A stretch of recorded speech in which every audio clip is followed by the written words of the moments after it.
Alright, Shalom. First and foremost, I want to give all praises, honor, and glory unto the Heavenly Father and His only begotten Son, Yahweh, Ba'ashem Yahushai, Ba'ashem Rachak Wadash, the honors been to the apostles and others at Great Millstone who were well and taught us this 100% truth. Much peace and blessings be unto you, hopeful who like that to push not this word of thought, truth, and sincerity. To all you Akim and say Shalom, I am the Akira. I am from the servants Yahweh, Yahushai camp. Coming in with a quick revision, a quick redo on a lesson I had done earlier, or recently, entitled "The Elect Will Be Preserved." So this is the book of Ephesians, the 5th chapter, verse 30, and it reads, "For we are members of His body, of His flesh, and of His bones." All right, and whose body? The body of Yahushai. All right, the group of believers, Azakim, the elect, we are comprised of one body. And to get that out, that's in the book of Romans, the 12th chapter, verse 5. It says, or actually at verse 4, for as we have many members, one body, and all members have not the same office, so we being many are one body in Yahushai, and every one members of one another. There was also another precept going into that, if I'm mistaken, 1 Corinthians, the 12th chapter, if I'm mistaken. It was the 12th chapter. It delves into that. But the point was back in Ephesians, the 5th chapter, verse 30, where it made the mention, for we are members of His body, of His flesh, and of His bones. All right, the key word right there was bones, because I read a precept in the book of Psalms, the 34th chapter, verse 19, and it reads in verse 19, "Many are the afflictions of the righteous, but the Lord delivereth them out of them all." And the righteous, referring to the elect. He keepeth all His bones, not one of them is broken. And I think about that as, Yahushai, since He's righteous, the whole body of Yahushai, which the whole body is elect, we're lacking into His bones, and not one of them will be broken. So the Lord's going to protect us. He's going to deliver us, because you look into that word deliver, and it means to save, rescue, set free, liberate. And when you're saved from peril, when you're rescued from peril, you're protected, you're preserved. So that's why I wanted to bring those precepts out. All right, and also going back to the last lesson, I had brought out Matthew the 16th chapter, verse 28, and it says, "Verily I say unto you, there be some standing here," because that goes to show you that reincarnation is a thing. All right, Yahushua even spoke about it, the only begotten Son, and He even made the mention, He taught us all things, that He learned from the Father, roughly paraphrasing right there. I forget what precept was that in. Hey, so what He's speaking to us, He really received of the Father. That's a doctrine, reincarnation exists. It's not some bogus, Hindu thing from, in Elamite religion. No, it's an actual thing. We all come back. So Yahushua made the mention 2,000 years ago, and to the multitudes, there be some standing here, because a lot of the times the Lord will rebuke those multitudes, and a lot of them will depart. All right, yeah, tons that got butthurt and fled because they hated taking this rebuke. Yeah, so He was really speaking about the latter times, in circa 2023. All right, which when He made the mention there be some standing here, He also he was also going into how a lot of the some of the Akim are going to get martyred. All right, so most of the elect that are on this side right now, not in the spirit world, but the elect that are on this side, not all of them are going to get beamed up on chariots, but some of them are going to get martyred for this thing. So there be some standing here which shall not taste of death till they see the Son of Man coming in His kingdom.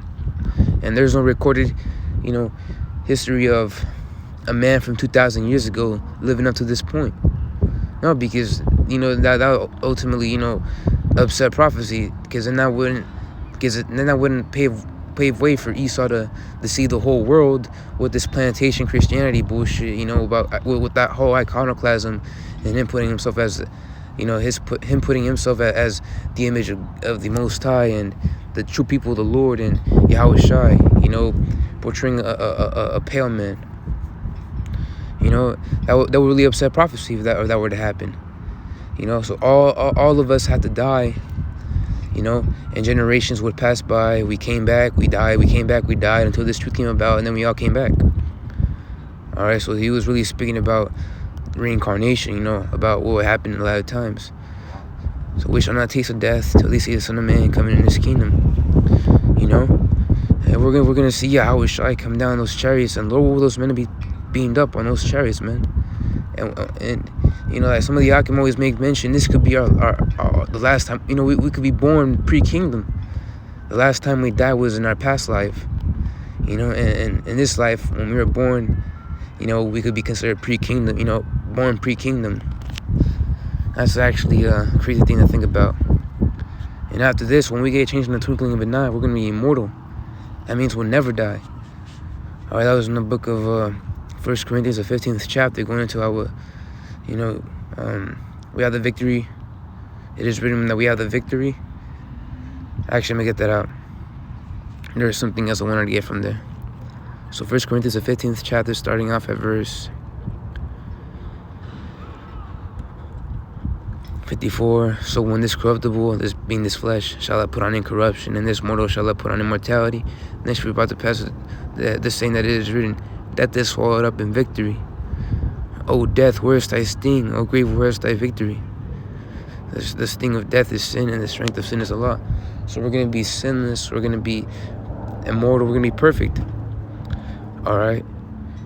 So that's an example of being preserved, because if you're the elect, no peril will touch you, you know. And to the point where Yahweh Shai comes back, when you get beamed up, you know, you'll be changed, and you know you still be protected, you know. You still be preserved. I actually want to get out the book of Job, the 5th chapter, verse 19. It says, he shall deliver thee in 6 troubles, yea, in 7 there shall no evil touch thee, which the other apostle Tahar touched on that, you know, going back to the Revelation 6th chapter breakdown he did, and he made the mention. Now trouble is interchangeable with the word plague or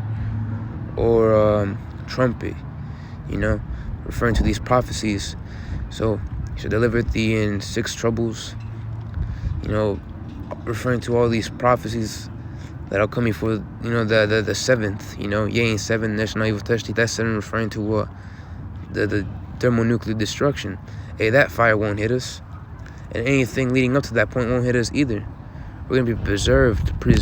You look into that word preserved, and that's a beautiful thing, to be preserved from the Heavenly Father. All right. There was only beyond Son Yahweh Shai. I want to get that word preserved.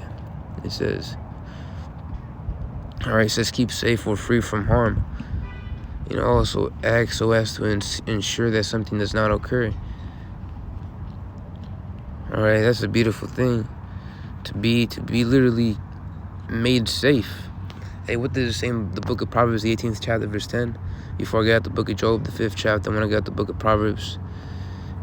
All right, in the 18th chapter, verse 10, it says, the name of the Lord is a strong tower. The righteous runneth into it and is safe. And who are the only ones that know the name of the Lord? Hey, the righteous are. You know, and that's in the book of Zephaniah, if I'm not mistaken. Let me get that actually. You know, somewhere around in Zephaniah. I believe it was the 3rd chapter, verse 9. Correct me if I'm wrong. All right, Khan. So, verse 9 says, for then will I turn to the people a pure language, that they may all call upon the name of the Lord to serve him with one consent. With one consent. And the Lord gave us, you know, his name.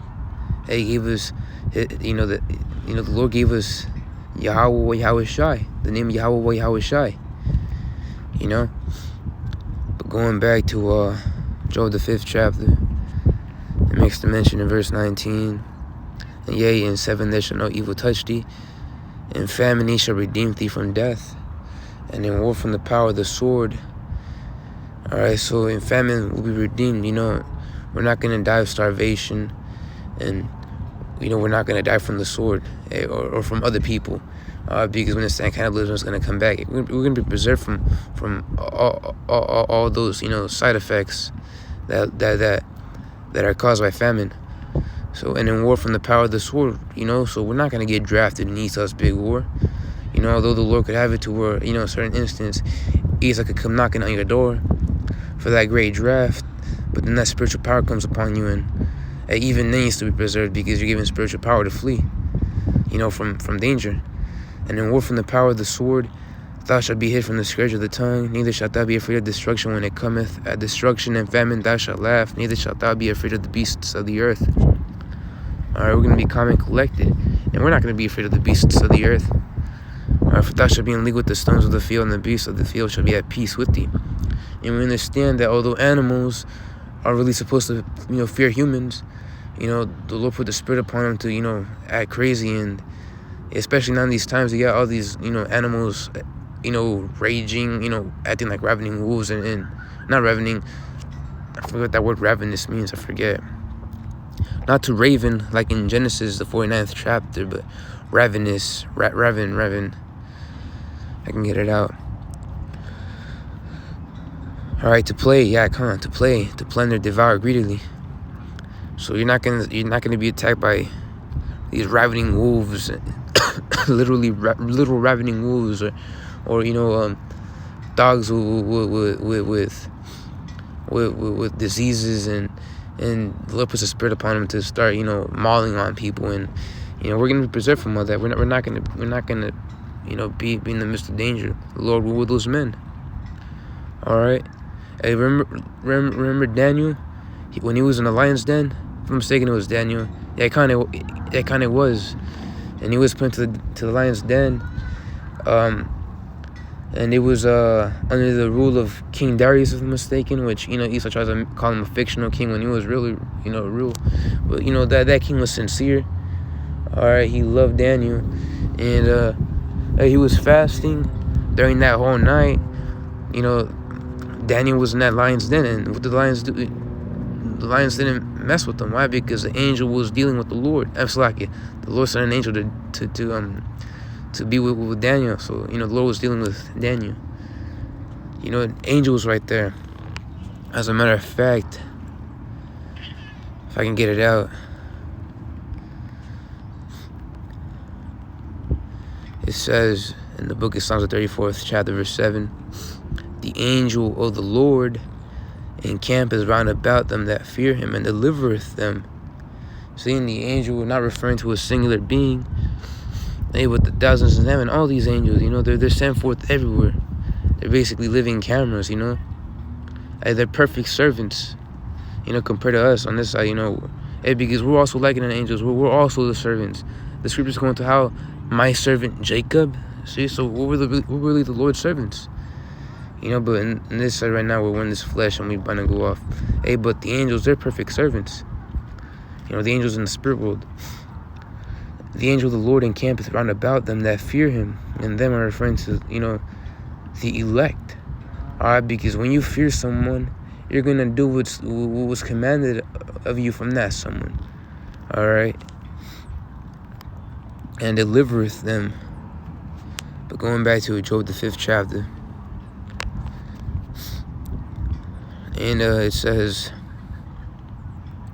verse 24, and thou shalt know that thy tabernacle shall be in peace, and thou shalt visit thy habitation, and shall not sin. Alright, but I'm going to end it off right there, Akim. Lord willing, this lesson was edifying. And to the next message, Shalom.